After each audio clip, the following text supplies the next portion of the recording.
Oke, bismillahirrahmanirrahim. Assalamualaikum warahmatullahi wabarakatuh. Selamat pagi teman-teman soleh soleha. Apa kabar hari ini? Alhamdulillah, luar biasa. Allahu Akbar. Baik, seperti biasa, sebelum kita memulai pembelajaran komputer pada hari ini, mari kita membaca basmalah bersama-sama. Bismillahirrahmanirrahim. Oke, teman-teman, sebelum kita masuk ke materi hari ini, kita akan mereview kembali materi pada pekan lalu. Siap? Oke, pada pekan lalu kita telah belajar tentang mengenal perangkat lunak komputer. Tujuan pembelajarannya masih sama, yaitu peserta didik atau teman-teman mampu menjelaskan pengertian perangkat lunak komputer, kemudian teman-teman mampu menjelaskan pengertian bahasa komputer secara sederhana. Yang ketiga, teman-teman mampu menyebutkan macam-macam perangkat lunak komputer berdasarkan fungsinya. Dan yang terakhir, teman-teman mampu menjelaskan perkembangan perangkat lunak. Oke, kita mulai dengan bahasa komputer. Pada pekan lalu kita sudah membahas bahwa bahasa komputer berbeda dengan bahasa manusia. Bahasa komputer di mana komputer menggunakan sistem basis 2 dengan yang disebut dengan kode biner, yaitu kode biner terdiri atas 2 angka, yaitu 0 dan 1. Sinyal yang digunakan bisa dianalogikan dengan saklar listrik, yaitu tombol off mati atau on hidup. Jika saklar pada kondisi off, maka komputer membaca sebagai angka atau data 0. Namun jika saklar dalam kondisi hidup, maka komputer membaca sebagai angka 1. Selanjutnya kita akan pada pekan lalu kita membahas tentang macam-macam perangkat lunak. Perangkat lunak atau software adalah istilah umum untuk berbagai program yang berisi instruksi-instruksi terkait mengoperasikan komputer. Contoh, saat kita ingin mengolah kata, maka kita menggunakan software atau aplikasi pengolah kata. Contohnya ada Microsoft Word. Kemudian saat kita ingin mengolah angka, maka kita menggunakan software pengolah angka. Dan saat kita ingin mengolah gambar atau membuat gambar, kita menggunakan aplikasi pengolah gambar.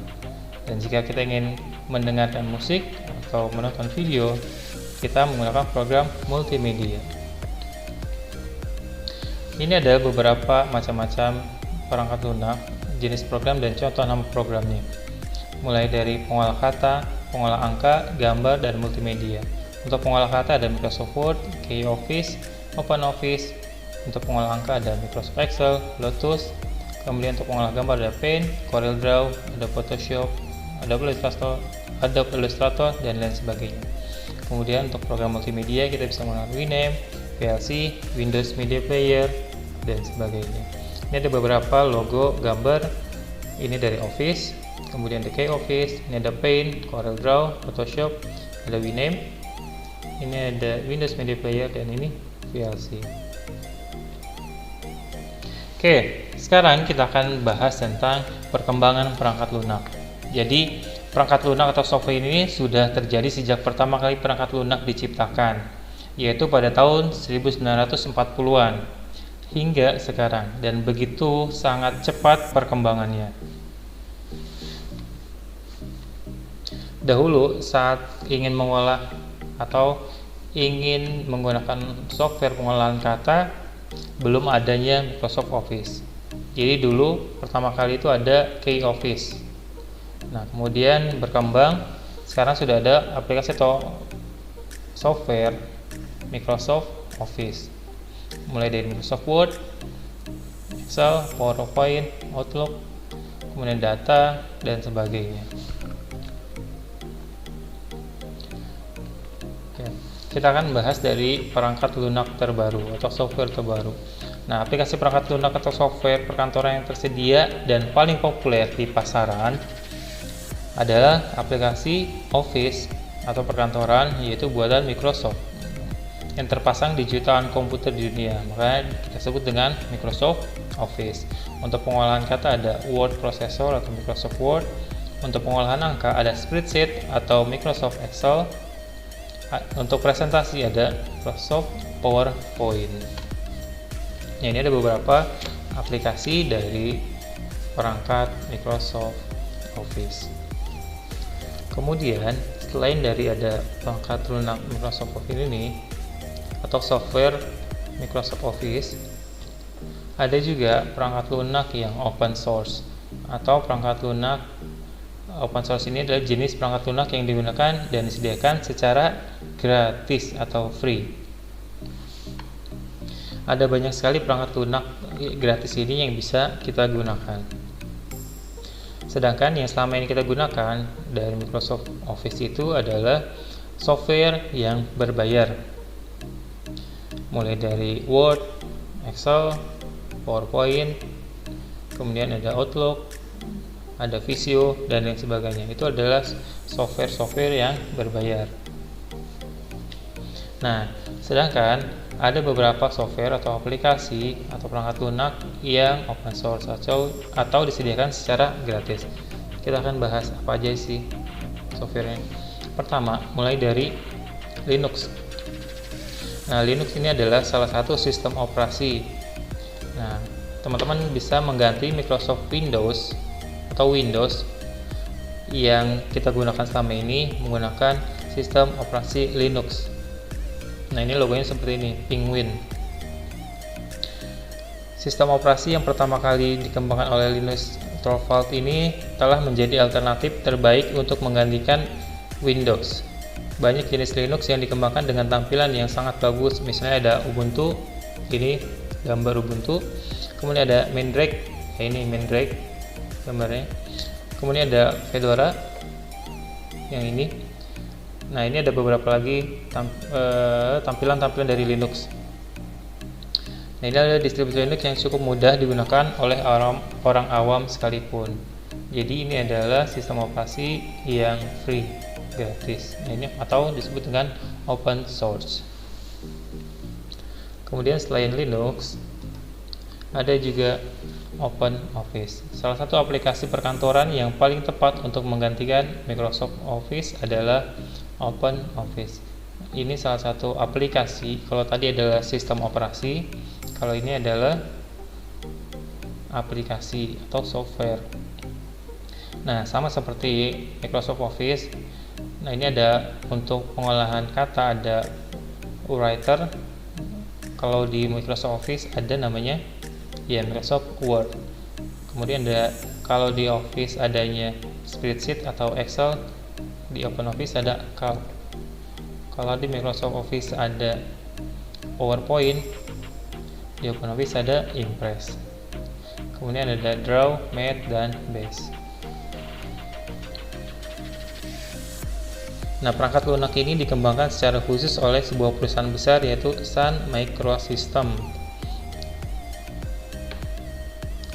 Dalam sebuah paket Open Office, tersedia banyak aplikasi yang mampu menggantikan tugas Microsoft Office. Bahkan Open Office mampu membuka file yang disimpan dengan format Microsoft Office. Hanya saja ada beberapa file yang jika kita buka di Microsoft Office dari Open Office, maka akan ada beberapa data yang cara pembacaannya atau cara penulisannya itu menjadi acak. Begitupun sebaliknya, saat dari Microsoft Word kita buka di Writer, ada beberapa kata atau kalimat yang susunannya tidak rapi. Itu salah satu kelemahannya. Kemudian aplikasi selanjutnya yaitu ada yang ketiga, ada iOS, sebuah sistem operasi desktop open source yang berbasis web yang diakses melalui jaringan LAN atau browser. Ini adalah disebut dengan sistem konsep cloud computing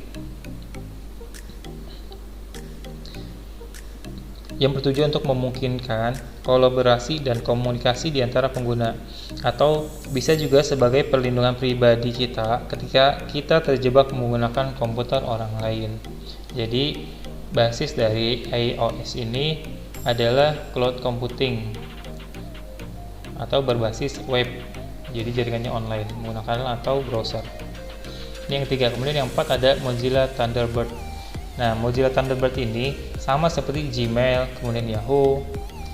Kamu bisa menggunakan alternatif aplikasi email yaitu Mozilla Thunderbird. Selain itu, aplikasi ini dilengkapi dengan newsreader untuk membaca berbagai berita terbaru.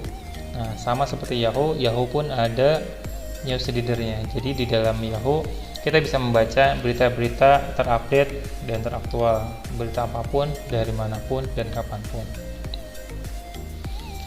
Oke, ini adalah salah satu ya, aplikasi atau software atau perangkat lunak yang open source. Mozilla Thunderbird, kemudian iOS sama dengan Linux, berupa sistem operasi. Kemudian yang terakhir ada Android. Android adalah sistem operasi berbasis Linux yang dirancang untuk perangkat seluler atau ponsel layar sentuh, misalnya smartphone dan komputer tablet. Teman-teman pasti sudah tahu terkait masalah Android. Nah, Android ini awalnya dikembangkan oleh Android Inc. dan dirilis secara resmi pada 2007. Terdiri atas perusahaan-perusahaan perangkat keras, perangkat lunak, dan telekomunikasi yang bertujuan memajukan standar terbuka perangkat seluler. Ponsel atau smartphone Android pertama mulai dijual pada bulan Oktober 2018. Dan selain beberapa open source yang sudah kita bahas di atas, masih banyak lagi perangkat lunak open source yang bisa kita gunakan sebagai alternatif dari perangkat lunak komersial. Oke teman-teman, sampai di sini materi hari ini terkait tentang perkembangan perangkat lunak. Dan pekan lalu kita sudah membahas tentang ya macam-macam perangkat lunak.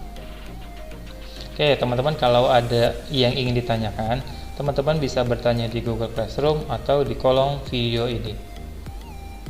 Oke, untuk tugas pada pembelajaran hari ini, teman-teman silakan buka buku paketnya halaman 19 dan 20. Oke, ini halaman 19 dan 20. Teman-teman kerjakan pilihan ganda bagian A, kerjakan di buku paket. Kemudian jika sudah selesai, silakan kumpulkan di Google Classroom. Oke, sampai sini pembelajaran kita hari ini. Tugasnya tadi apa? Ya, mengerjakan buku paket halaman 19 dan 20 bagian A-nya saja, kerjakan di buku paket. Jika sudah selesai, teman-teman silakan kumpulkan di Google Classroom. Dan untuk pertemuan selanjutnya, kita akan belajar mengenal Microsoft Excel. Namun, sebelum kita belajar tentang Microsoft Excel, pekan depan insya Allah kita akan mengadakan penilaian harian. Nah, penilaian harian ini kita akan membuat mind mapping dari apa yang sudah kita pelajari.